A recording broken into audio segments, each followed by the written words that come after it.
Já pensou como seria poder observar uma cultura online totalmente nova por dentro? Bom, é exatamente isso que a gente vai fazer agora. Vamos mergulhar e desconstruir a conversa de um grupo privado de WhatsApp para entender a língua, as regras e os rituais que são só deles. Pensa nisso aqui como um guia de sobrevivência para um mundo digital bem estranho, mas fascinante. Então, imagina a cena. Alguém acaba de ser adicionado num grupo novo. A primeira mensagem que aparece na tela é essa aqui. Um manifesto político denso, revolucionário. Intenso, né? A pessoa já pensa, ok, entendi a vibe do grupo. Só que aí, antes mesmo de dar tempo de processar o manifesto, a conversa vira 180 graus e vai pra isso. Do nada, a Revolução Mundial fica em segundo plano por uma discussão sobre categorias de anime adulto. E quando parece que não dá pra ficar mais aleatório, o tom muda de novo. Dessa vez pra algo extremamente pessoal, cru, sem filtro nenhum. A política, o humor, tudo some e o que fica é essa vulnerabilidade que chega a ser chocante.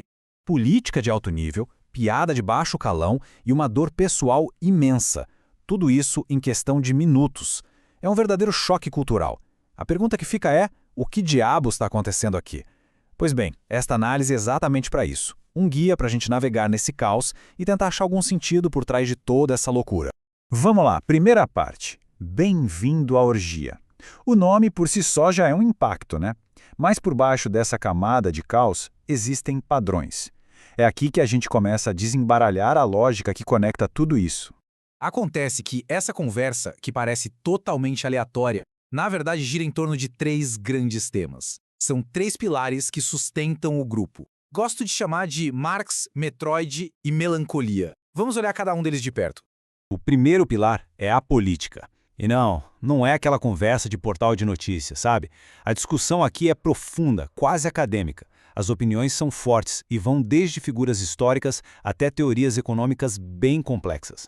E olha só a variedade dos assuntos. Vai do legado de Getúlio Vargas até o futuro de partidos políticos específicos. O nível de detalhe é uma coisa de louco. E o mais interessante é que muito disso é discutido de cabeça, como se fosse um conhecimento básico para todo mundo ali.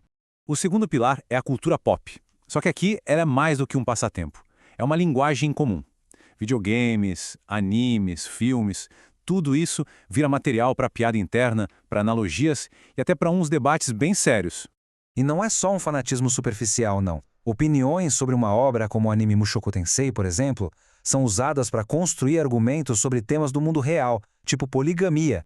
E isso leva a gente para o terceiro pilar, que, sinceramente, talvez seja o que mais define esse grupo, uma cultura de melancolia radical. A forma como se fala de saúde mental aqui é algo totalmente sem filtros, de uma abertura impressionante. Como um dos membros fala, você não é o único. E essa é a filosofia ali dentro. Nesse espaço, falar sobre angústia, sobre pensamentos suicidas, sobre traumas, não é um tabu. Pelo contrário, é quase um convite para criar conexão. E geralmente a resposta é de apoio e engajamento real.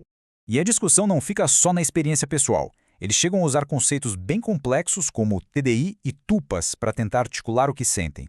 É essa mistura de vulnerabilidade crua com vocabulário quase clínico que torna a abordagem deles tão única. Vamos para a terceira parte, a linguagem do grupo. Toda cultura tem sua própria língua, seus dialetos, e esse grupo não é diferente. Vamos decodificar algumas das gírias e dos estilos de comunicação que formam esse vocabulário tão particular. Olha que exemplo perfeito. Dar o pei do mestre. É grosseiro, é sombrio e ao mesmo tempo tem um humor ali. Usar uma frase dessas não é só para se comunicar, é quase um teste para ver se a pessoa pertence ao grupo, ou se entende o código, ou fica de fora. Isso cria uma identidade instantânea. Isso aqui ilustra o estilo de comunicação deles de um jeito brilhante. No momento, um membro está citando a raiz latina de uma palavra, no minuto seguinte outro está explicando o nazismo usando uma analogia que parece saída de um livro infantil. É esse o ritmo. Parte 4. As regras não ditas. Tá, mas como alguém participa de um lugar assim? Não tem um manual de instruções, claro. Mas observando, dá para sacar quais são as regras não escritas que governam a interação e que de alguma forma impedem que o grupo simplesmente se desfaça. No fundo, tudo se resume a isso aqui. Primeiro, abrace o choque de tons. Esteja pronto para pular de socialismo para entrar em segundos. Segundo, a vulnerabilidade conecta. Compartilhar os problemas é uma forma de criar laços. Terceiro, o debate intelectual é um esporte. Tem que estar pronto para defender suas ideias. E quarto, e talvez o mais importante, nenhum assunto é proibido. Tudo pode ser discutido, a qualquer hora.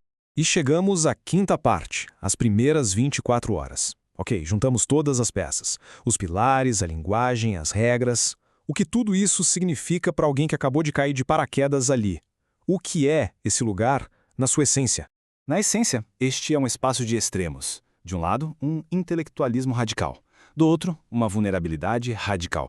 É como se um seminário de doutorado batesse de frente com uma sessão de terapia em grupo, e o resultado dessa colisão fosse esse universo único. E talvez este membro tenha resumido tudo da melhor forma possível. Orgia é uma postura revolucionária. Para eles, essa recusa em separar o intelectual do pessoal, o sério do profano, isso, por si só, é um ato de rebeldia contra as normas sociais.